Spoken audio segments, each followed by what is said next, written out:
होती है। शीतला माता की पूजन होती है ठंडे समय में, शीतल समय में। चित्त वृत्ति मन जब भीतर से शीतल होगा, ठंडा होगा, तो मेरी शीतला माता, तुमने पूजन करा ना करा, मेरी शीतला माता प्रसन्न हो जाएगी। बस भीतर से शीतल होगी, ठंडे होगी भीतर से। का जो पूजन का विधान है, उस विधान में कोई गर्म चीज की महत्वता नहीं है क्या? कोई गर्म चीज की महत्वता? फिर भी दुनिया के लोग अपनी बुद्धि लगाकर माता की जब पूजन करने जाते हैं तो वहां अगरबत्ती भी जलाते हैं और दिया भी जलाते हैं। अब एक तरफ तो तुम माता को ठंडा पानी का भोग लगा रही हो, एक तरफ तो ठंडा भोजन चढ़ा रही हो, एक तरफ तो ठंडे का प्रयास कर रही हो, और ऊपर से माता को तुम दिया लगाकर, अगरबत्ती लगाकर तुम माता को सम्मुख में गर्म तत्व को प्रदान कर रही हो। और फिर आकर कहती हो कि मेरा बच्चा क्यों बीमार पड़ता है, मेरे पति को आगे बार बार ये कष्ट क्यों आता है, घर में लोग चिड़चिड़े क्यों हो जाते हैं, घर में लोग क्लेश क्यों करते हैं, आखिर कारण क्या है? तो कारण तो तुम खुद हो कि जो चीज लिखी है वो ना करते हुए दुनिया जो कर रही है तुम वो करना चाहते हो। तुम भगवान की पूजन उस विधान से नहीं करना चाहते जो विधान शास्त्रों में।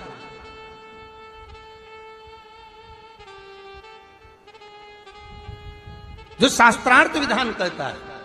महाराज, शीतला माता की पूजन में कहीं ऐसा लिखा है कि तुम दिया लगाना, अगरबत्ती लगाना? शीतला माता की पूजन में लिखा है एक लोटा पानी लेना, उस जल में पुष्प आदिक लेकर माता को ठंडा भोजन का सुंदर भाव से माता का स्नान कराकर पूजन करना, अर्चना करना, कुंकू चावल रोली मोली जो चढ़ा सकते हो, चुनड़ी वस्त्र आदि जो चढ़ाना हो चढ़ाओ। पर यह नहीं लिखा कि तुम दिया भी लगाना कि अगरबत्ती भी लगाना, क्योंकि गर्म तत्व मत चाहिए माता,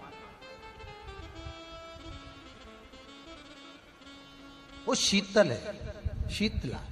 और अगर तुम दिया लगा भी रहे हो, मान लो दिया अगर तुम लगा भी रहे हो तो उसके सम्मुख ना लगे, उससे दूर, बहुत दूर होती है। शीतला माता की पूजन होती है ठंडे समय में, शीतल समय में। शीतला माता ने यह नहीं किया कि रोटी बना के उठो और थाली लेके लाइन में लग जाओ। तुम देखना, शीतला माता की पूजन करने लोग जाते हैं ना शीतला सप्तमी, शीतला अष्टमी पे, बस 11 बजे तक तो रोटी बनाती रहेगी, सामान बनाती रहेगी, 1-1.5 घंटा में ठंडा हुआ, 12:30 बजे उठ के सीधे लाइन में लग जाएगी, जल्दी से पूजन करके सो जाऊंगी, काम खत्म। शीतला माता ने भी सोच लिया, बस तूने मुझे बेवकूफ बनाया, अब रुक जा तू। 11 बजे तक भोजन बनाया, 10 बजे तक भोजन बनाया, 1 बजे रात को लाइन में लग गई पूजन करने के लिए। 1 बजे रात को न जाने किसने पहला दी कि 1 बजे रात को लग जाओ लाइन में, सुबह तक पूजन करके अपने घर आ जाओ, फिर आराम से आके सो जाओ। अब इतनी जल्दी क्या है भगवान के पूजन की? माँ की पूजन करने जा रहे हो, माता से लाड़ लड़ाने जा रहे हो, अपनी माता से अपने दिल की बात कहने के लिए जा रहे हो, अपने स्नेह की बात कहने के लिए जा रहे हो, तो धीरे धीरे प्रेमवश आनंद से माता की आराधना शीतल समय में, ठंडे समय में। ठंडे समय का मतलब है भीतर से ठंडे होकर, अपने भीतर से ठंडे होकर। अब अपने भीतर तो ठंडा ही है ही नहीं ना, जल्दी जल्दी चलो, और आदि बहुत पतली खुशी है, और और ये कितना बड़ा कपड़ा थाली पे ढाक ढुका के लाइन में खड़ी है शीतला माता। शीतला माता, या हाथ में लोटा या हाथ में थाली, और इतनी देर में पड़ोसन निकल के बाजू में से जा रही थी और लोटा थोड़ा सा ढुल गया। अब यहां शीतला माता की पूजन करनी आई और ये हो गई चंद्र घंटा, लोटा जरा सा ही पानी का झलका, देख के नहीं चल सकती। ठंडा भोजन हाथ में, लोटा ठंडा पानी का, और अंदर अग्नि। शीतला माता भी कह रही इसको अजान दो पहले, इसको क्या मतलब? भीतर से शीतल होइए, भीतर से ठंडे होइए।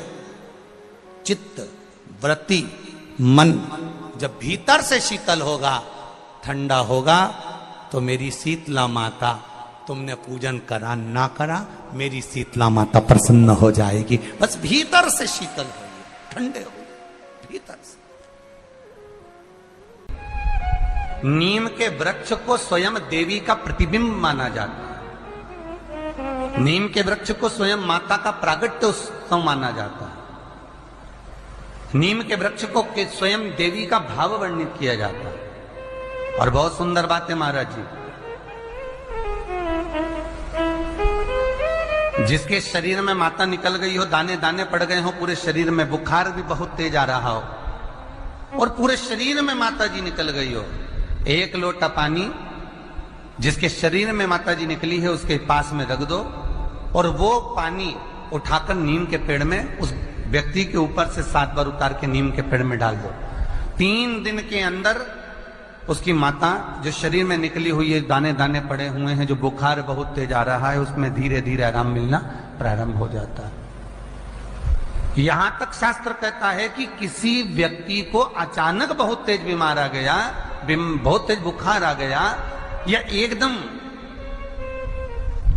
हम तो यहां तक कहेंगे कि ये वायरस चल रहा है, महामारी चल रही है और कंठ में भी आपको अगर जलन पड़ रही है, कंठ रुक रहा है, बुखार बहुत तेज आ रहा है, शरीर में ताप है, डॉक्टर को दिखाओ मना नहीं है, सब कुछ करो मना नहीं है, पर 1 लोटा पानी अपने ऊपर से उतार कर 21 बार नीम के पेड़ में ले जाकर नाम गोत्र बोलकर डाल दीजिए और नीम के पेड़ के नीचे की मिट्टी को अपने कंठ पर लगा लीजिए। 20 से 25 मिनट बाद आपको आराम लगना प्रारंभ हो जाएगा। ये उमा देवी है। जगह की मिट्टी काया के रोग को ठीक कर देती है महाराज। अगर किसी व्यक्ति को चर्म रोग हो गया, कुष्ठ रोग हो गया, चमड़ी सफेद पड़ गई, रोग समाप्त नहीं हो रहा, बढ़ते जा रहा है, औषधियां आपने बहुत कर ली, तो 3 जगह की मिट्टी आपको फल प्रदान करेगी। पहला, सूर्य कुंड की मिट्टी। स्कंद पुराण सूर्य कुंड कहां पर है? तो कहा दतिया और झांसी के बीच में सूर्य कुंड निवास करता है। उस सूर्य कुंड की मिट्टी को लाकर जिस व्यक्ति को कुष्ठ रोग हो गया हो, शरीर की चमड़ी सफेद पड़ गई हो, स्कंद पुराण कहती है सूर्य कुंड की मृदा लगा लेने से 5 से 7 दिन में रोग समाप्त होने लगता है महाराज। पर सूर्य को सर्वाधिक प्रियता क्या?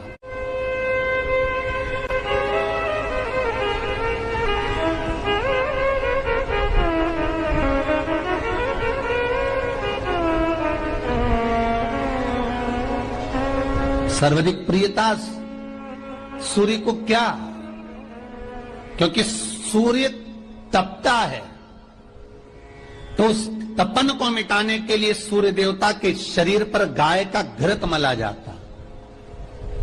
जैसे शनि को तेल लगाया जाता है, सूर्य को घृत मला जाता है। इसलिए सूर्य कुंड का एक नियम है कि सूर्य कुंड पर से अगर हम मिट्टी लेकर आते हैं, शरीर पर लगाने के बाद जब शरीर का चर्म रोग समाप्त हो जाए, सफेद चमड़ी अपने वापिस रंग में आ जाए, तब आप जितनी कामना कर आते हैं उतना घी उस सूर्य कुंड के पास में डालना पड़ता है।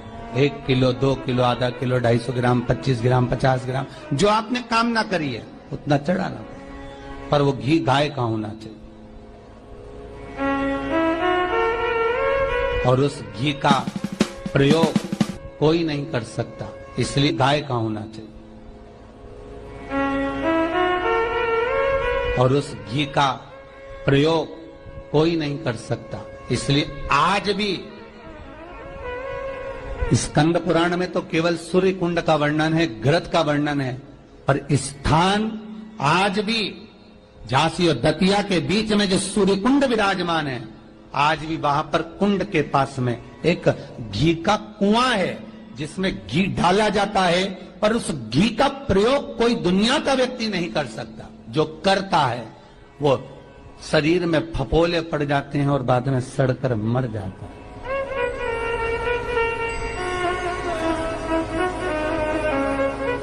घृत है, पर गंध नहीं, घृत है।